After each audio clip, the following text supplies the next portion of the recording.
Now let's begin. The fluorescent lights of Cedar Grove Elementary flickered as Thomas Murray watched his daughter through the classroom window.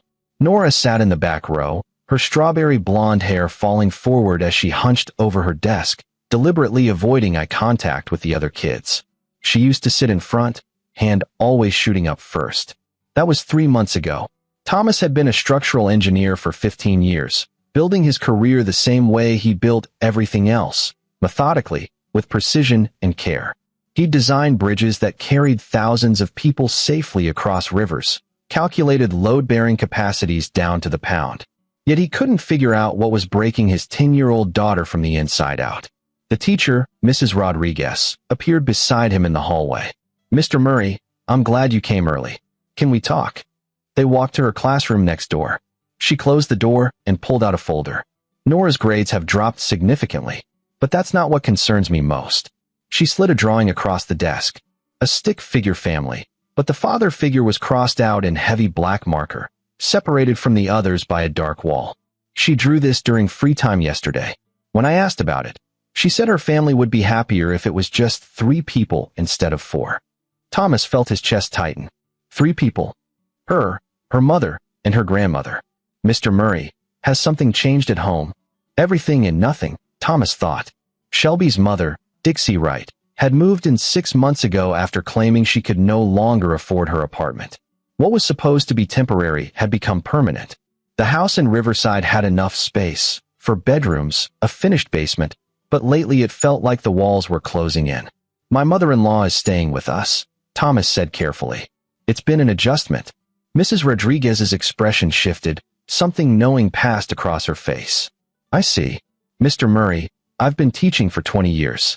I've seen what happens when children are caught in the middle of adult conflicts. Whatever is happening, please address it soon. Nora is withdrawing in ways that worry me deeply." That evening, Thomas came home to find Dixie in the kitchen, cooking dinner as if she owned the place. She was 62, with dyed auburn hair and a smile that never reached her cold blue eyes. She'd been attractive once, Thomas supposed, but bitterness had carved deep lines around her mouth. "You're late," she said, not looking up from the stove. "Shelby took Nora to her dance class. I stopped by Nora's school." "Oh." Dixie's tone was light, but her shoulders tensed. "Her teacher is concerned. Says she's withdrawing. Her grades are falling." Dixie turned, spatula in hand. "Well, Thomas, children pick up on stress. Maybe if you spent less time at work and more time at home, she'd feel more secure." It was a familiar tactic, deflection wrapped in concern. Thomas had learned not to engage. "Where's this dance class? Nora's never mentioned dance before. Shelby thought it would be good for her. Help her make friends." Dixie's smile was saccharine. "A mother knows what her daughter needs. I'm her father. I should have been consulted." "Of course. But you're so busy with your bridges and buildings. Shelby and I are just trying to fill the gaps." Thomas grabbed a bottle of water from the fridge and headed upstairs to his home office, the only room in the house that still felt like his. He pulled out his phone and called Shelby. "Hey," she answered, her voice strained. "We're on our way back. Since when does Nora take dance?" A pause. "Mom suggested it." She thought. "Your mother suggested it, or you did?" "Thomas, don't start. Mom is just trying to help." "Help?" "Nora's teacher showed me a drawing today. Our daughter drew our family with me crossed out." Silence. "Then, she's just going through a phase." "A phase?" "Shelby, when was the last time we had a conversation that didn't include your mother's opinion?" "That's not fair. She's family. So am I. So is Nora.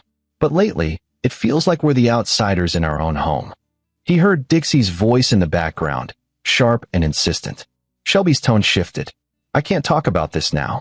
We'll be home in 10 minutes. The call ended. Thomas sat at his desk, staring at the family photo from 3 years ago, before Dixie, before the distance that had grown between him and Shelby like a cancer. In the photo, Nora was grinning, gap-toothed and wild-haired, sitting on his shoulders at the county fair. She'd eaten so much cotton candy, she'd nearly thrown up on the Ferris wheel. They'd laughed about it for weeks. When had she stopped laughing with him? The front door opened downstairs. Thomas heard Shelby's voice, then Dixie's, then Nora's, soft, hesitant. He started down the stairs, but stopped halfway when he heard Dixie say, "See, sweetie, Daddy's hiding in his office again. He doesn't want to spend time with us." Mom, that's not. Shelby started, but her protest was weak. It's okay, Nora. Some fathers just aren't built for family life. It's not your fault. Thomas descended the remaining stairs. Nora stood in the entryway in a pink leotard, her eyes downcast. When she saw him, something flickered across her face. Fear? Shame? Hey, sweetheart, Thomas said, crouching down to her level. How was dance? Nora glanced at Dixie before answering. Fine. Just fine? Did you learn anything cool? I guess. Dixie interjected. She's tired, Thomas. Long day. Why don't you let her rest? Thomas ignored her, keeping his focus on Nora. Want to show me what you learned? Maybe later, Nora mumbled, then hurried past him up the stairs. Thomas stood, turning to Shelby and Dixie. His wife looked exhausted, dark circles under her green eyes. She'd been beautiful when they met 12 years ago, confident, independent, working as a paralegal with dreams of law school. Now she looked like a shadow of herself. We need to talk, Thomas said. Alone. Dixie bristled. If this is about Nora, I have every right. Shelby. Upstairs. Now. His tone left no room for argument. Shelby followed him to their bedroom. He closed the door and leaned against it. What happened to us? Thomas asked quietly. Shelby sat on the edge of the bed, hands twisted in her lap. I don't know what you mean. Yes, you do. Your mother has been here 6 months, and our daughter is falling apart. Our marriage is falling apart. And every time I try to address it, you defend her. She's my mother, Thomas. She has nowhere else to go. That's not true. She has a sister in Phoenix. She has friends. She chose to come here, and you chose to let her stay without discussing it with me. Shelby's face flushed. You're being cruel. She's alone. Dad died 2 years ago, and she's struggling. I understand grief, Shelby, but this isn't grief. This is something else. Thomas moved closer, his voice softening. I love you. I love Nora. But I feel like I'm losing both of you, and I don't know how to stop it. Tears welled in Shelby's eyes. For a moment, Thomas thought she might break through whatever wall had been built between them. Then her phone buzzed. She glanced at it. A text from Dixie. I need to help Mom with dinner, she said, standing abruptly. We can talk about this later. She left before Thomas could respond. He sat on the bed they'd barely shared in months and stared at the ceiling, wondering when his home had become a battlefield where he was fighting a war he didn't know how to win. The next 2 weeks passed in a suffocating routine. Thomas tried to spend time with Nora, suggested Saturday morning breakfasts, movie nights, trips to the park. Each time, Dixie had already made plans. A grandmother-granddaughter spa day, a special shopping trip, a visit to the museum, always phrased as treats, as special bonding time. And Shelby allowed it, every single time. Thomas started documenting everything. As an engineer, he trusted data, evidence, patterns. He noted the times Dixie interrupted his conversations with Nora, the subtle comments that undermined him. Daddy's too busy for that. We shouldn't bother Daddy. He has important work. Daddy gets angry when we're too loud. He'd never gotten angry about noise. He'd built Nora a treehouse last summer, helped her catch fireflies, taught her to ride a bike. But those memories were being erased, rewritten in real time. On Thursday evening, Thomas came home early, hoping to surprise Nora. He parked in the garage and entered through the kitchen door, quiet on his feet. Voices drifted from the living room. Your daddy doesn't understand how special you are, Dixie was saying. He's always working, always distracted. But Grandma and Mommy, we see you. We love you. But Daddy works hard for us, Nora's small voice replied. Oh, sweetie. He works because he wants to, not because he has to. If he really loved you, he'd make time. He'd choose you over his job. Thomas stood frozen in the hallway. Does he wish I wasn't born? Nora asked, her voice breaking. Now, I didn't say that. But sometimes adults have children because they think they should, not because they really want to. And then they realize how much work it is, and they regret it. Dixie, that's enough. Shelby's voice, finally showing some steel. I'm just being honest with her, Shelby. Better she knows now than gets her heart broken later. Thomas stepped into the room. All three of them startled. Nora's face went pale. Nora, go to your room, Thomas said, his voice deadly calm. Thomas, Shelby started. Now Nora. His daughter fled. Thomas waited until he heard her door close upstairs before turning to Dixie. What the hell do you think you're doing? Dixie stood, drawing herself up to full height. I'm protecting my granddaughter from the pain of having an absent father. Absent. I live here. I work to provide for this family. I love my daughter more than anything in this world. Then why is she crying herself to sleep every night?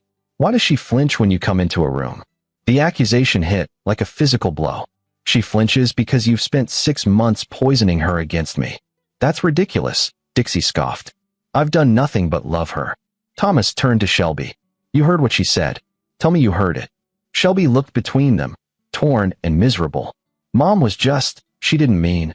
Didn't mean what? Didn't mean to tell our daughter that I regret her existence. You're twisting my words, Dixie said. Shelby, you see what he's doing, don't you? He's trying to turn you against me. No, Thomas said. I'm trying to save my family from you. Your family. Dixie's laugh was bitter. Shelby and Nora are my family.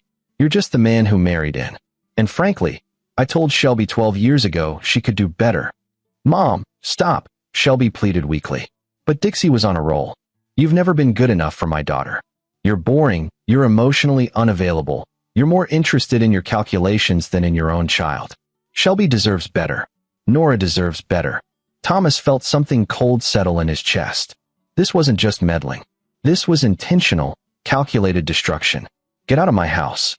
It's Shelby's house too. Shelby, tell him I'm staying. All eyes turned to Shelby. She stood there, silent, her face crumbling. The silence stretched until Thomas couldn't bear it anymore. Fine, he said. I'll leave. He grabbed his keys and walked out, got in his car, and drove aimlessly through Riverside's quiet streets. His phone rang. Shelby. He sent it to voicemail. It rang again. Again. 5 times before she stopped trying. Thomas ended up at the office, sitting alone in the dark conference room overlooking the city. He'd built his career on understanding how structures hold together, how to calculate the exact point where stress becomes too much and something collapses. His family was at that point. Past it, maybe. His phone buzzed. A text from Shelby. Please come home. We need to talk. Another text, this one from a number he didn't recognize. Mr. Murray, this is Mrs. Rodriguez. Nora was very upset today. She asked me if fathers can stop loving their daughters. I'm worried. Please call me. Thomas stared at his phone, rage and helplessness warring inside him. Then he pulled up his contacts, scrolled to his lawyer, a college friend named Miguel Baker who'd helped him with the house purchase. It was 10 p.m., but Miguel answered on the 3rd ring. Thomas? Everything okay? I need to know my options, Thomas said. My marriage might be ending, and I need to protect my daughter. Tell me everything. Thomas did. Miguel listened without interrupting, and when Thomas finished, Miguel was quiet for a long moment. First thing tomorrow, Miguel said, we document everything. Every instance of parental alienation, every undermining comment. We build a case. Because if this goes to custody court, you're going to need ammunition. I don't want custody court. I want my family back. I know. But hope for the best. Prepare for the worst. That's what I'm here for. Thomas thanked him and ended the call. He sat in the darkness until midnight, then drove home. The house was dark except for one light, Nora's room. He could see her shadow moving behind the curtains, too late for a 10-year-old to still be awake. He let himself in quietly. Dixie's bedroom door was closed. Shelby was asleep in their bed, or pretending to be. Thomas climbed the stairs to Nora's room and knocked softly. Come in, came the small voice. Nora sat on her bed, surrounded by stuffed animals, her eyes red from crying. Thomas sat beside her, and for a moment, neither spoke. Daddy, Nora finally whispered. Do you love me? Thomas pulled her into his arms, holding her tight. More than anything in the entire world. You are the best thing that ever happened to me. Nothing will ever change that. Grandma said. Grandma is wrong. Completely, totally wrong. I will spend every day for the rest of my life proving that to you, okay? Nora nodded against his chest. They sat like that until she fell asleep, and Thomas carefully tucked her in. As he stood to leave, he noticed her backpack by the door, partially open. Inside was a notebook, and on the visible page, written in her careful handwriting, ways to be less trouble for Daddy. The list destroyed him. He closed her door quietly and went downstairs to the kitchen, where he found Shelby waiting, her face drawn and pale. We need to talk, she said. Yes, Thomas agreed. We do. They sat at the kitchen table, the same table where they'd shared thousands of meals, where they'd told Nora she was going to be a big sister before the miscarriage, where they'd laughed and planned and built a life. Now it felt like a negotiating table. "Your mother has to go," Thomas said without preamble. Shelby's hands wrapped around a cold mug of tea. "She has nowhere to go." "That's not true, and we both know it. She has options. What she doesn't have is the right to destroy our daughter's sense of self-worth. She's not." "Stop. Please stop defending her." I found a list in Nora's backpack. "Ways to be less trouble for Daddy. Our daughter thinks she's a burden to me because your mother has spent 6 months telling her exactly that." Shelby's face crumpled. "I didn't know it had gotten that bad. Because you haven't been paying attention. Or you have been, and you've chosen your mother over us. That's not fair, isn't it? Every time I've raised concerns, you've dismissed them. Every time I've tried to set boundaries with Dixie, you've undermined me. I'm not the enemy here, Shelby, but I'm being treated like one in my own home." Shelby wiped her eyes. "Mom has been through so much. After Dad died, she was so lost. I couldn't just abandon her. I never asked you to abandon her. I asked you to set healthy boundaries. There's a difference." Thomas leaned forward. "But this isn't just about boundaries anymore. This is about Nora's well-being. Your mother is engaging in parental alienation, and if it continues, I will take legal action." Shelby's head snapped up. "You'd take Nora from me?" "No. I'd protect Nora from toxic behavior, wherever it comes from. I love you, Shelby. I've loved you since the day we met. But I love our daughter more, and I will burn down everything to keep her safe, including this marriage, if that's what it takes." The words hung in the air, brutal in their honesty. Shelby stared at him, and Thomas saw the moment she truly understood how serious this was. "What do you want me to do?" she asked quietly. "I want you to choose. Us or her. There's no middle ground left. She's my mother, and Nora is your daughter. Your mother is an adult who can take care of herself. Nora is a child who is being emotionally abused, and it has to stop now." Shelby stood abruptly, pacing the kitchen. "You make it sound so simple." "It is simple. Not easy, but simple. If I ask her to leave, she'll never forgive me. If you don't ask her to leave, Nora may never forgive you. And neither will I." Thomas stood too, moving to block Shelby's pacing. "I met with a lawyer tonight. I'm prepared to file for divorce and primary custody. I don't want to. I want to save this family. But I need you to fight for it too." Shelby's eyes widened. "You're serious. Deadly serious. I'll give you 1 week to make a decision. Either Dixie leaves, or I do. And if I leave, I'm taking Nora with me. You can't just watch me. I have documentation of parental alienation. I have witnesses, teachers, neighbors who've seen what's been happening. Miguel says I have a strong case. But I'd rather not go to court. I'd rather have my wife back." Shelby sank into her chair, looking small and defeated. "I don't know if I can do this." "Then you've already made your choice," Thomas said sadly. He moved toward the stairs, then stopped. "I'm going to sleep in the guest room. Tomorrow I'm working from home, so I can spend time with Nora. Figure out where your loyalties lie, Shelby. Because this ends one way or another, and soon." He left her sitting in the dark kitchen and went upstairs. But instead of the guest room, he checked on Nora one more time. She was still asleep, one hand curled under her chin, looking peaceful for the first time in weeks. Thomas made a silent promise to her sleeping form. "Whatever it takes, I'll keep you safe." He didn't know how prophetic those words would become, or how soon he'd be tested. Because 3 days later, everything would shatter in ways he couldn't have predicted, and the real battle for his daughter's life would begin. Friday morning, Thomas woke early and made Nora's favorite breakfast, chocolate chip pancakes shaped like stars. He heard her door open and small feet padding down the hallway. "Daddy." Nora appeared in the kitchen doorway, rubbing sleep from her eyes. "You're home. I'm working from home today. Thought we could spend time together. Just us." Something flickered across her face. Hope, quickly tamped down by uncertainty. "Won't you get in trouble?" "Nope. I'm the boss of my own schedule." He flipped a pancake. "How about after breakfast? We work on that treehouse extension you wanted?" "Really?" The hope broke through this time, genuine and bright. "Really? Unless you'd rather do something else." "No. The treehouse sounds perfect." Shelby appeared in the doorway, looking haggard. She'd been up all night, Thomas could tell. Dixie was nowhere to be seen, probably still asleep. "Morning," Shelby said tentatively. "Morning. Want some pancakes?" "Ah, yes. Thank you." They ate breakfast with careful politeness, Nora chattering about the treehouse plans. For a brief moment, they felt like a normal family again. Then Dixie's voice called down from upstairs. Shelby? Shelby, I need you. Shelby's shoulders tensed. She looked at Thomas, then at Nora, conflict written across her face. Go ahead, Thomas said quietly. We'll clean up. After Shelby left, Nora helped Thomas clear the dishes. Daddy? Why is Grandma always mad at you? Thomas chose his words carefully. Sometimes adults disagree about things. It doesn't mean anyone is bad. But she says you don't love us. Thomas knelt down to Nora's level, taking both her hands. Listen to me very carefully, sweetheart. I love you and your mother more than anything in this world. That will never, ever change. If anyone tells you different, they're lying. Okay. Nora nodded slowly. Okay. Now, how about we go build that treehouse extension before it gets too hot? They spent the morning in the backyard, measuring and cutting wood. Thomas showed Nora how to use the level, how to drive a nail straight. She was good at it, careful and precise. They worked together, and Thomas felt the distance between them begin to close. Around noon, Shelby brought out sandwiches and lemonade. Dixie was with her, her expression sour. Isn't this cozy? Dixie said. Playing carpenter while there's work to be done inside.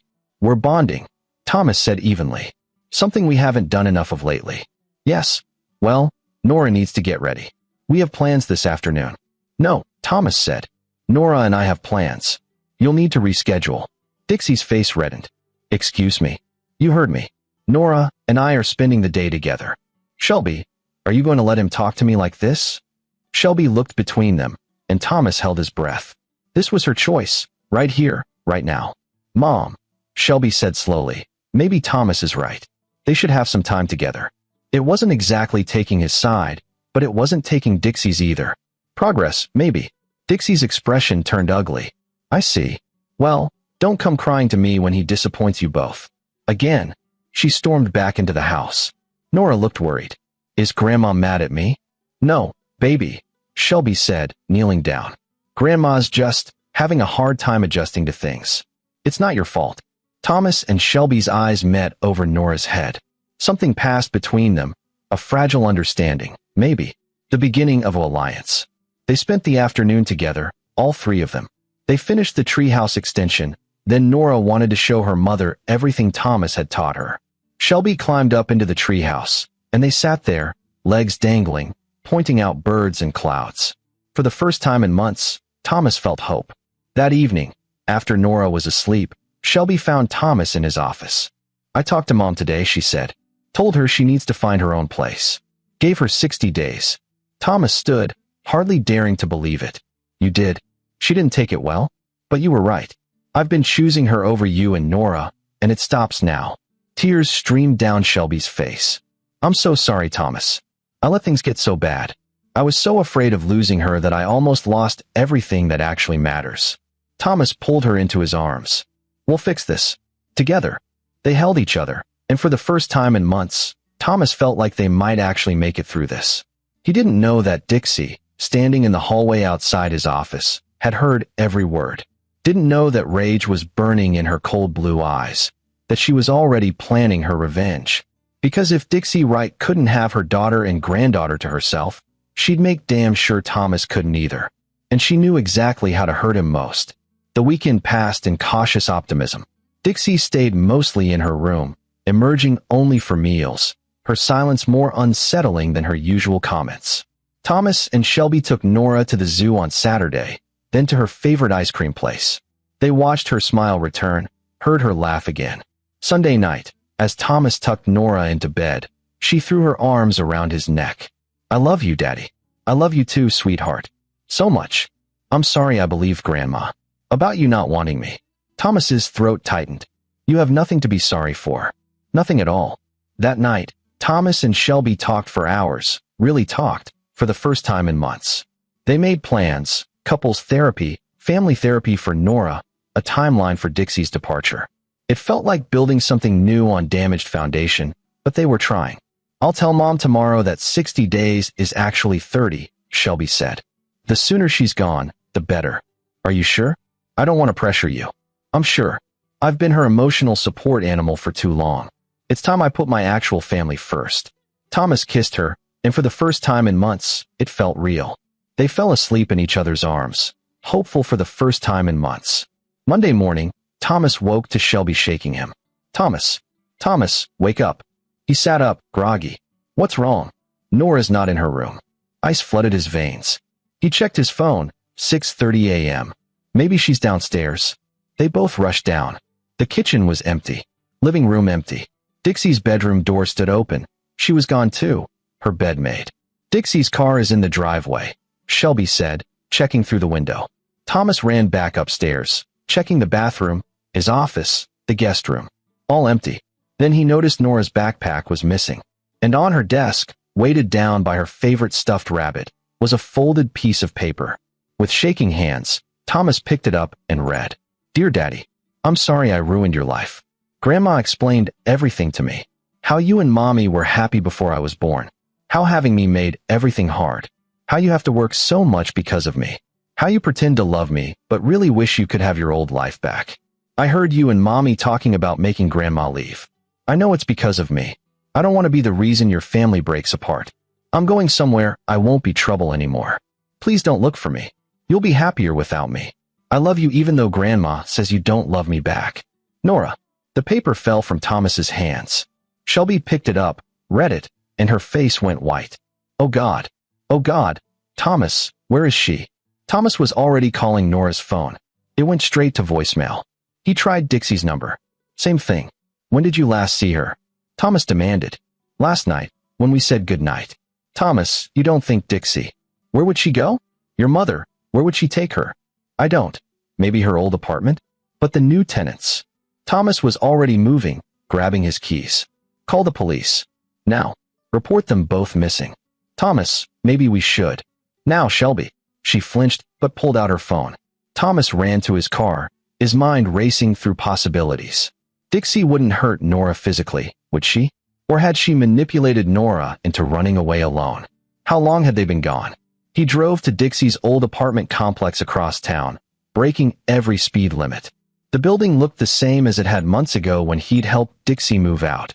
He ran to her old unit, second floor, corner apartment. The windows were dark. He pounded on the door anyway. A young man answered, clearly just woken up. Can I help you? I'm looking for an older woman and a young girl. They would have come here this morning. Haven't seen anyone, man. Just moved in last month. Thomas's phone rang. Shelby. The police are sending someone to the house. They need a recent photo of Nora. Thomas, I'm scared. I'm checking other places. Call everyone. Your mother's friends. Anyone she might go to. I already did. No one's seen her. Thomas, what if? She didn't finish the sentence. Neither of them wanted to voice what they were thinking. Thomas spent the next hour driving to every place he could think of. The park where Dixie took Nora, the library, the mall. Nothing. He called Miguel. File a missing persons report for both of them, Miguel advised. And Thomas, start preparing yourself for the worst. What do you mean? Parental kidnapping is a real thing, especially by grandparents. If Dixie has convinced Nora to go with her willingly, this gets complicated fast. Thomas's grip on the steering wheel tightened. She left a suicide note, Miguel. Silence. Then what? Nora's note.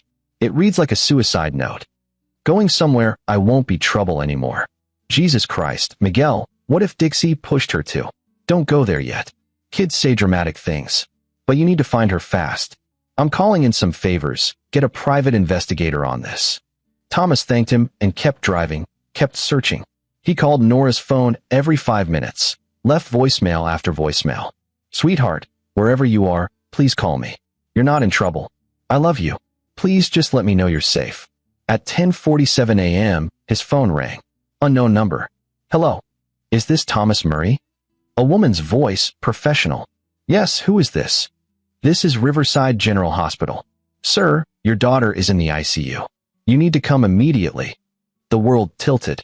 What happened? Is she? Sir, please come to the hospital. 4th floor, ICU. Ask for Dr. Patterson. The call ended. Thomas was already turning the car around, dialing Shelby with shaking hands. They found her. Hospital. Meet me there. He didn't wait for her response. He pushed the car to 90 miles per hour, running red lights, not caring about anything except getting to his daughter. The 15-minute drive took 8. He abandoned his car in the emergency lane and ran inside, not stopping until he reached the 4th floor. A doctor met him, a woman in her 50s with kind eyes. "Mr. Murray? I'm Dr. Patterson. Your daughter was brought in by ambulance about an hour ago. What happened? Where is she?"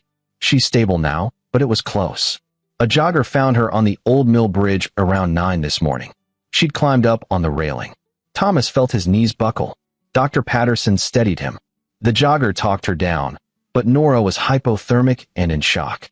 "We're treating her now. She keeps asking for you." "Can I see her?" "Yes. But Mr. Murray, I need to warn you.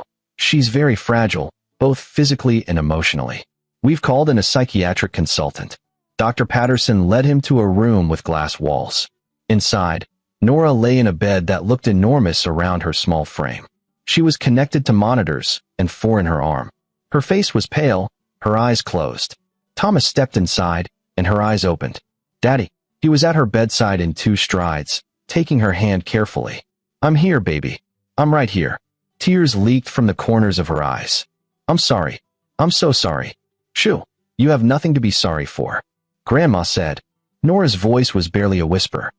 "She said you'd be happier if I." Thomas felt rage and grief were inside him. He pushed both down, focusing only on his daughter. Grandma was lying.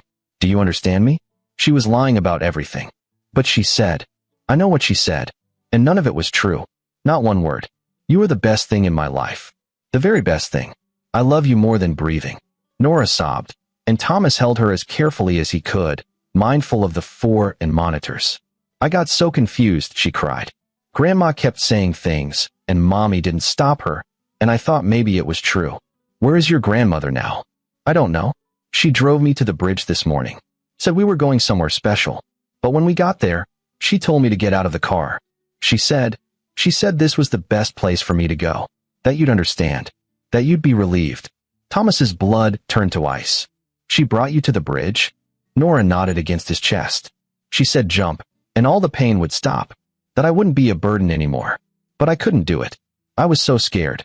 I stood on the railing, and I kept thinking about you teaching me to ride my bike, and reading bedtime stories, and building the treehouse. And I couldn't." "Thank God," Thomas breathed. "Thank God you couldn't." "The jogger lady came and talked to me. Said I should come down. Grandma got mad and drove away. Left me there. Then the jogger called 911. Thomas looked up to see Shelby standing in the doorway, her face ashen. She'd heard everything. "Where's my mother?" Shelby asked, her voice hollow. "Gone," Thomas said. "She left Nora on that bridge to die." Shelby swayed, grabbing the door frame. A nurse appeared, helping her to a chair. Dr. Patterson stepped into the room. "Mr. and Mrs. Murray, I need to inform you that we're legally required to report this incident. Child Protective Services has been notified, and the police want to speak with you both." "Good," Thomas said, his voice hard. "Because I want Dixie Wright arrested for attempted murder." Shelby made a sound like a wounded animal. Thomas looked at her and saw his own rage reflected in her eyes. "I'll testify against her," Shelby said. "I'll tell them everything. Thomas, I'm so sorry. I almost let her kill our daughter." "Not now," Thomas said, his focus on Nora. "Right now, we focus on her." 2 police officers arrived within the hour. Thomas gave a statement, showing them Nora's note, explaining the months of psychological abuse, the pattern of parental alienation. When he described Dixie bringing Nora to the bridge and telling her to jump, one officer's hand clenched around his pen. "We've issued a warrant for Dixie Wright," the officer said. "Reckless endangerment of a minor, child abuse, and we're considering attempted murder depending on what the DA wants to pursue." "Where is she?" Thomas demanded. "We're looking. Her car was found abandoned at a gas station 15 miles from the bridge. We have units checking her known associates." After the police left, Thomas sat with Nora while Shelby made phone calls, to her job, to Thomas's office, to everyone who needed to know they'd be unavailable for the foreseeable future. A psychiatric counselor named Dr. Chun came in the evening, spent an hour talking with Nora while Thomas and Shelby waited outside. When Dr. Chun emerged, her expression was grave. Nora's been subjected to systematic psychological abuse. The grandmother's tactics are textbook manipulation, isolating the child, undermining the parent-child bond, creating a distorted reality. It's going to take time to undo that damage. "What do we do?" Shelby asked. "Intensive therapy for Nora. Family therapy for all of you. Consistency, patience, and a lot of love. The good news is, Nora is resilient. And she clearly has a strong bond with her father that even months of manipulation couldn't completely destroy. That's what saved her life today. That night, Thomas refused to leave Nora's side. The hospital brought in a cot, and he slept beside her bed. Every time he woke, he checked to make sure she was still breathing, still there. In the early morning hours, Nora woke. "Daddy, I'm here. Will Grandma come back?" "No. I promise you, she will never come near you again." "What if she's right, though? What if I really am too much trouble?" Thomas stood, moved to her bedside. "Look at me, Nora. You are not trouble. You are precious. You are wanted. You are loved beyond measure. Your grandmother is sick, and she said terrible, untrue things. But I'm going to spend every day proving to you how much you matter." "Okay." Nora searched his face in the dim light. Whatever she saw there made her relax. "Okay. Get some rest. I'll be right here when you wake up." As Nora drifted back to sleep, Thomas made a silent vow. Dixie Wright would pay for what she'd done. However long it took, whatever he had to do, she would face justice. Nora was released from the hospital after 3 days of observation. The doctors wanted to ensure she was physically stable and that her mental state had improved. Dr. Chun recommended an intensive outpatient therapy program, and Thomas enrolled Nora immediately. Shelby had moved Dixie's belongings into storage, changed the locks, and called a lawyer about filing a restraining order, though that was complicated by the fact that Dixie had vanished. The police were still searching, but she seemed to have gone underground. "She'll surface eventually," Detective Morrison told Thomas during one of many updates. "They always do. We've alerted other jurisdictions, flagged her credit cards, put out a bolo. It's just a matter of time." But time was something Thomas felt slipping away. Every day Dixie remained free was a day she could hurt someone else's family. Every day was a day Nora asked if Grandma might come back. The first therapy session was difficult. Nora sat in Dr. Chen's office, clutching Thomas's hand, and could barely speak. But Dr. Chen was patient, worked at Nora's pace. By the third session, Nora was opening up about the things Dixie had said, the way she'd made Nora feel invisible and unwanted. "Your grandmother was wrong," Dr. Chun told Nora gently. "Your father loves you. You can see it in how he looks at you, how he's here every single day. That's real. What your grandmother told you was her sickness, not the truth." Slowly, painfully, Nora began to heal. Thomas took a leave of absence from work, spending every moment with her. They did homework together, worked on the treehouse, watched movies. Shelby joined family therapy sessions where they all learned to communicate better, to rebuild trust. One evening, 2 weeks after the hospital, Nora asked, "Daddy, why did Grandma hate you so much?" Thomas had wondered the same thing. He'd asked Shelby, who'd finally opened up about her mother's history. "Your grandma never got over losing control," Shelby had explained. "After my dad died, I was all she had. When I married Thomas, when we had you, she felt like she was losing me. So she tried to destroy what we had so she could have me back. It was twisted logic, but it made a sick kind of sense." To Nora, Thomas said, "Some people have so much hurt inside them that they hurt others. It doesn't excuse what she did, but maybe it explains it. Will I be like her?" The question broke Thomas's heart. "No, sweetheart. You're kind and brave and good. You're nothing like her." 3 weeks after the bridge incident, Detective Morrison called. "We found her." Thomas's pulse quickened. "Where?" "Phoenix, staying with her sister. We're coordinating with Arizona police to bring her back for prosecution. Thought you'd want to know. When? Hopefully within the week. The DA is building the case." With Nora's statement, the note, the hospital records, and witness testimony from the jogger who saved her, it's solid.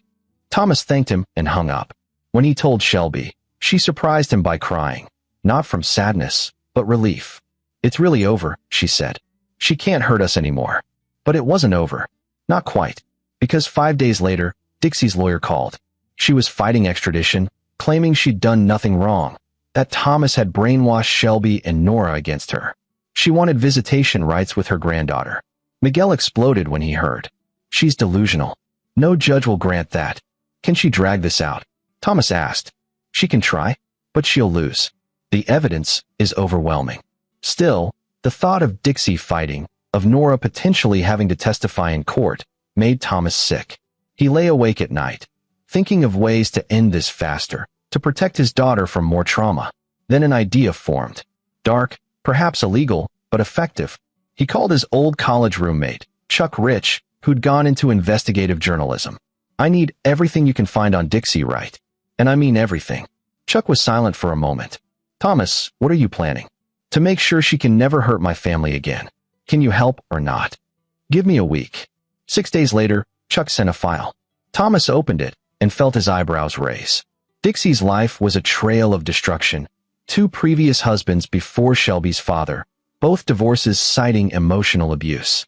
A restraining order from one ex, multiple jobs lost due to conflicts with co-workers. A pattern of manipulation that went back decades. But the real gold was recent. Evidence that Dixie had been skimming money from Shelby's joint account with Thomas, small amounts at a time. Nearly $15,000 over 6 months. She was funding her own apartment the whole time, Miguel said when Thomas showed him. The sob story about being broke was a lie. Thomas felt the pieces click into place. He called the DA's office and shared the financial records. Then he called Chuck back. "I want this story published. All of it.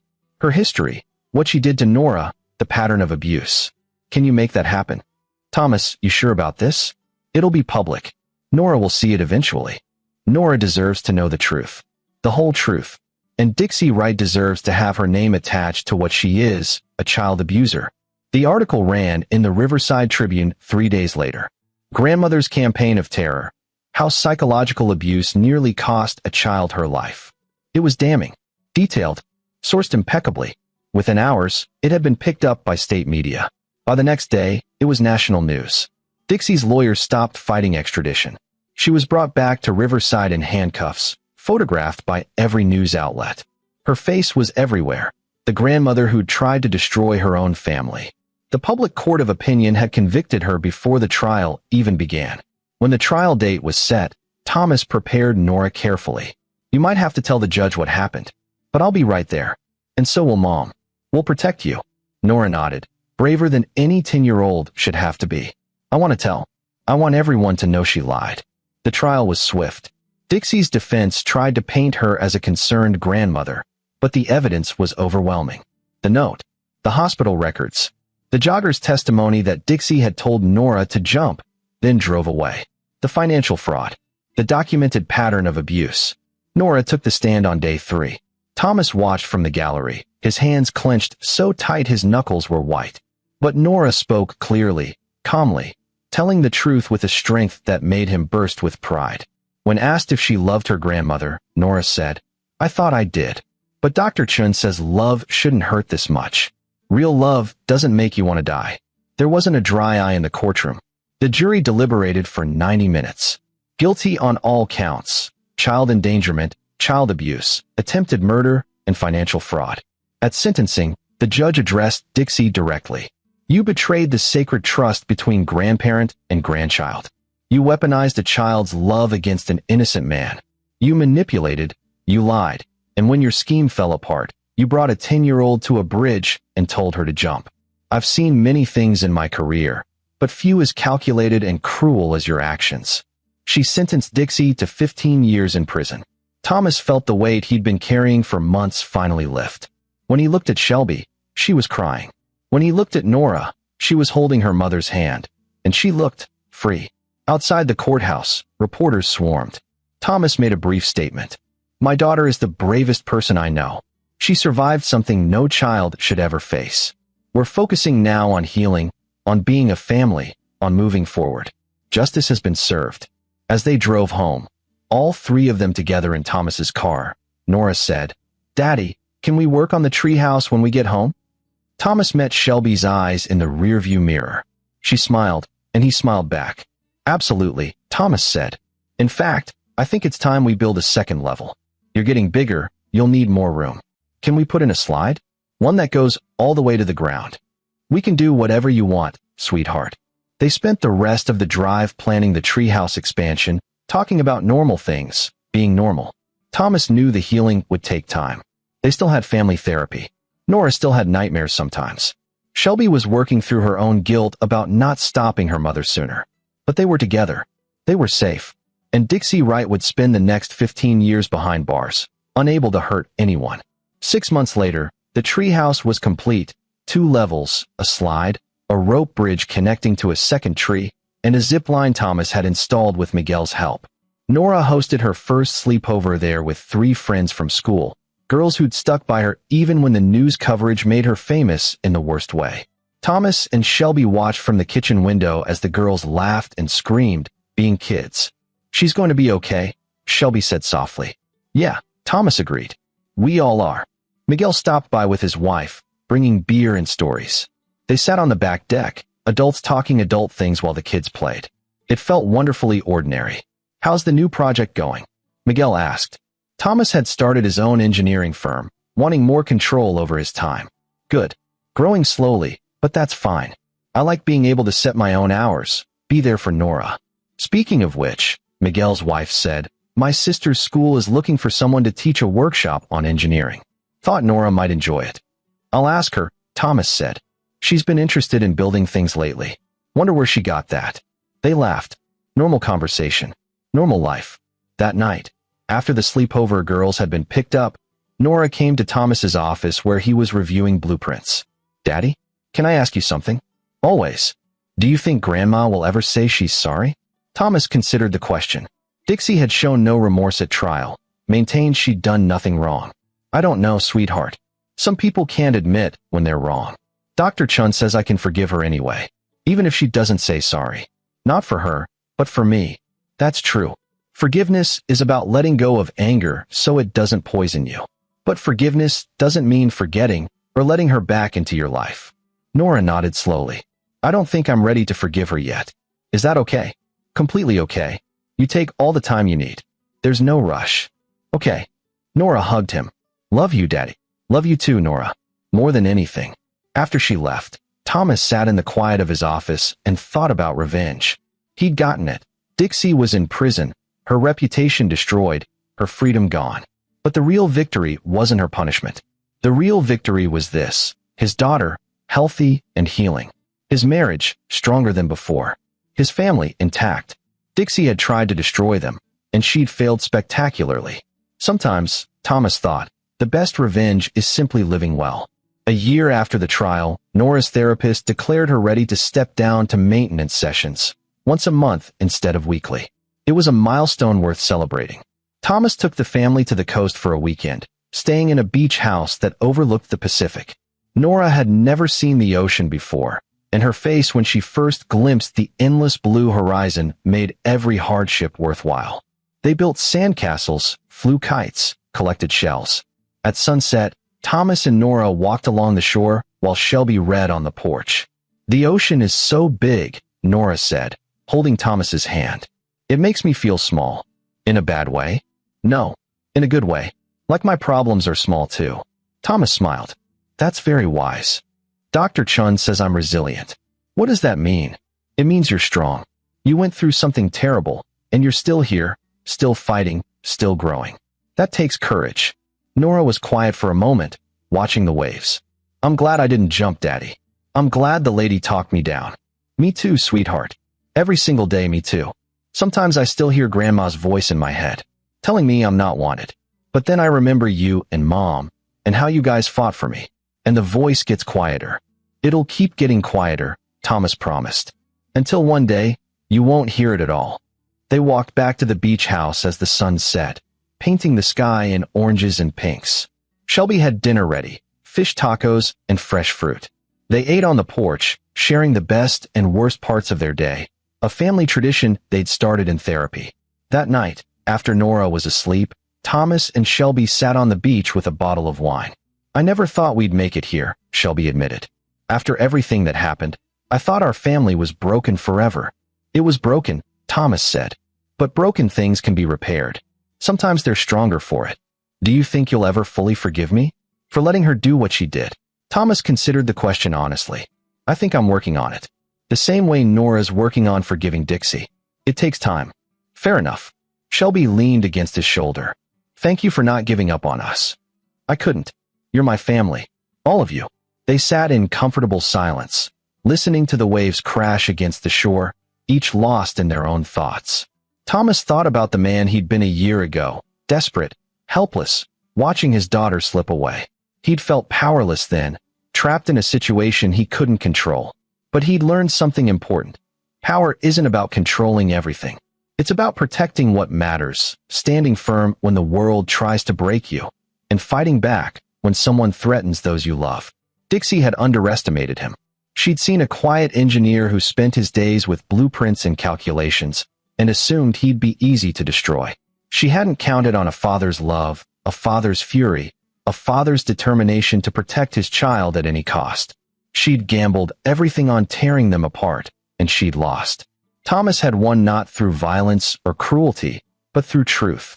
By exposing Dixie for what she was, by refusing to stay silent, by choosing his daughter over his own comfort. The 15-year sentence wasn't enough, not really. No punishment could undo the damage Dixie had done, but it was something. Justice, imperfect but real. And more importantly, Nora was safe. That was all that mattered. "What are you thinking about?" Shelby asked. "That we're lucky," Thomas said. "Despite everything, we're incredibly lucky." "How do you figure?" "We could have lost her. We almost did. But we didn't. She's here, she's healing, and we get to be part of her life. That's not luck, that's a miracle." Shelby wiped her eyes. "When did you become so philosophical?" "Probably around the time I realized I could lose everything that mattered in an instant. It changes your perspective." They finished the wine as the moon rose over the ocean, and when they finally went inside, Thomas checked on Nora one last time. She was sleeping peacefully, no nightmares tonight, her face relaxed and young. Thomas kissed her forehead gently. "Sweet dreams, baby girl. You're safe now. Always safe." 2 years after the trial, Thomas received a letter from the prison. Dixie had been moved to a psychiatric facility after a mental health evaluation. The letter was from her, not an apology, but a rambling justification of her actions, insisting she'd only been trying to help, that Thomas had poisoned everyone against her. Thomas read it once, then burned it in the fireplace. He didn't share it with Shelby or Nora. Some things were better left unacknowledged. Nora was thriving now. She joined the robotics club at school, made new friends, brought home report cards filled with A's and B's. She'd even reconciled with some of the kids who'd bullied her after the news coverage, showing a capacity for forgiveness that humbled Thomas. She still had therapy once a month, still had moments where the old fears resurfaced. But they were moments now, not constant states of being. Shelby had started law school, finally pursuing the dream she'd abandoned when Nora was born. Thomas supported her completely, adjusted his work schedule to be home when she needed to study. They'd become a team, truly a team, in ways they hadn't been before. On Nora's 13th birthday, Thomas took her on a father-daughter camping trip, something they'd started doing annually. They hiked to a clearing in the mountains, set up tent, built a fire. As they roasted marshmallows, Nora said, "Can I ask you something weird?" "Shoot. Do you think Grandma ever loved me? Really loved me?" Thomas thought about it carefully. "I think she loved the idea of you, of having a granddaughter she could control, who would need her. But real love doesn't manipulate. Real love doesn't tear people down. So no, I don't think what she felt was love. Not the way I understand it. That's sad. It is. For her, mostly. She could have had a real relationship with you, something beautiful. But she chose power over love. And now she has neither." "I feel sorry for her sometimes," Nora admitted. "Is that weird?" "No. It means you're a better person than she ever was." They watched the fire crackle, and Thomas felt overwhelming gratitude for this moment. This kid. This life they'd rebuilt from ashes. "Dad." Nora used dad now instead of daddy, a sign of her growing up. "Thank you for fighting for me. For not giving up. Always, Nora. Always. I know that now. I really know it." She smiled at him across the fire. "I'm glad I'm your daughter. I'm glad you're my daughter too. Best thing that ever happened to me." They stayed up late talking about everything and nothing. School, friends, her dreams of becoming an architect like him. When they finally crawled into their sleeping bags, Thomas lay awake listening to her breathe. This miracle child who'd survived and thrived despite everything. He thought about revenge again, about how he'd orchestrated Dixie's downfall. The publicity, the exposure, the systematic dismantling of her defenses until there was nowhere left to hide. Some people might call it cruel. Thomas called it justice. Because monsters shouldn't get to hide in the dark, protected by family loyalty and social niceties. Sometimes, the only way to stop a monster is to drag it into the light and let everyone see what it really is. Dixie Wright had tried to kill his daughter, emotionally and eventually physically. She'd nearly destroyed his family. She'd earned every second of her prison sentence, every bit of public shame, every lost relationship and destroyed reputation. And Thomas had made sure she got exactly what she deserved. That wasn't revenge. That was accountability. And if there was satisfaction in watching her fall, well, Thomas was only human. He'd never claimed to be a saint. The next morning, they packed up camp and hiked back to civilization. As they drove home, Nora talked excitedly about the robotics competition her team had qualified for, about the boy in her math class who'd asked her to the 8th grade dance, about normal teenage concerns that filled Thomas with joy. This was victory, not Dixie's imprisonment, though that helped. Victory was his daughter being able to think about dances and competitions instead of whether her father loved her. Victory was rebuilding what had been broken and making it stronger. Victory was this moment, this drive, this conversation. Everything else was just epilogue. 5 years after the bridge, Thomas stood in the crowd at Nora's high school graduation. She walked across the stage to accept her diploma, honor cords draped around her neck, and when she spotted him in the audience, she grinned and waved. Thomas's chest felt like it might explode with pride. After the ceremony, Nora ran over, Shelby right behind her. They took photos, made plans for the celebration dinner, laughed at the ridiculous mortarboard decorations Nora's friends had created. A woman approached, older, professional-looking. "Excuse me, are you Thomas Murray?" Thomas tensed automatically. "Yes. I'm Dr. Sarah Kim. I've been following your daughter's case since the trial. I'm writing a book about parental alienation and its long-term effects. Would you be willing to be interviewed?" Thomas glanced at Nora, who shrugged. "It's up to you, Dad." "What's the goal of the book?" Thomas asked. "To help other families recognize the signs early, before it gets to the point your family reached. To provide resources, raise awareness. Your case is one of the most extreme and well-documented I've found, but also one of the most hopeful, because Nora recovered, your family recovered. That's rare." Thomas considered it. "If it helps even one family avoid what we went through, I'm in." Dr. Kim smiled. "Thank you. I'll be in touch." After she left, Nora linked her arm through Thomas's. "Look at us, being all educational and stuff. If our nightmare can help someone else, then maybe it wasn't completely pointless," Thomas said. "It wasn't pointless," Nora said firmly. "It made us stronger. All of us." At the celebration dinner, surrounded by family and friends, Thomas made a toast. To Nora, "You've accomplished something remarkable today, but honestly, graduating high school isn't even close to your biggest achievement. Your biggest achievement is standing here, happy and whole, after everything you survived. I am in awe of you, and I'm honored to be your father." Nora's eyes glistened, but she smiled. "Dad, you're going to make me cry into my pasta." Everyone laughed, and the moment passed into normal family celebration. But later, when they got home, Nora found Thomas in his office. "Hey, Dad, that thing you said at dinner, did you mean it?" "Every word." "I'm proud of me too," Nora said. "I didn't think I would be. For the longest time, I was just ashamed of what happened, of being weak enough to believe Grandma's lies. But Dr. Chin helped me understand that being manipulated doesn't make you weak. Fighting back makes you strong." "You fought back," Thomas agreed. "You fought so hard." "We all did." Nora hugged him. "I'm glad we won." "Me too, sweetheart." "Me too." After she left, Thomas pulled out an old photo, the one from Nora's hospital bed, the one he'd kept hidden in his desk drawer. In it, she looked small and broken, hooked up to monitors, her face pale. He looked at that photo sometimes, not to torture himself, but to remember. To remember how close he'd come to losing her. To remember why he'd fought so hard. Then he pulled out a recent photo, Nora at the robotics competition, holding a trophy, grinning at the camera with her whole team around her. Same girl, different worlds. Thomas put both photos back in the drawer and closed it. The past was important, but it didn't define them anymore. They'd survived. They'd healed. They'd won. And Dixie Wright was just a cautionary tale now, a monster relegated to the past where she belonged. Thomas turned off his office light and went to join his family downstairs, where Shelby and Nora were watching a movie and arguing good-naturedly about whether the physics in the action scenes were realistic. He sat between them on the couch, and they automatically shifted to make room, Nora leaning against his shoulder like she used to when she was small. This, Thomas thought, this is everything. Not revenge. Not justice. Not victory in court. Just this. family, love, safety, home. Everything else was just the price he'd paid to get here. And he'd pay it again 1,000 times over without hesitation. Because in the end, the only thing that mattered was protecting the people you loved. Everything else was just details.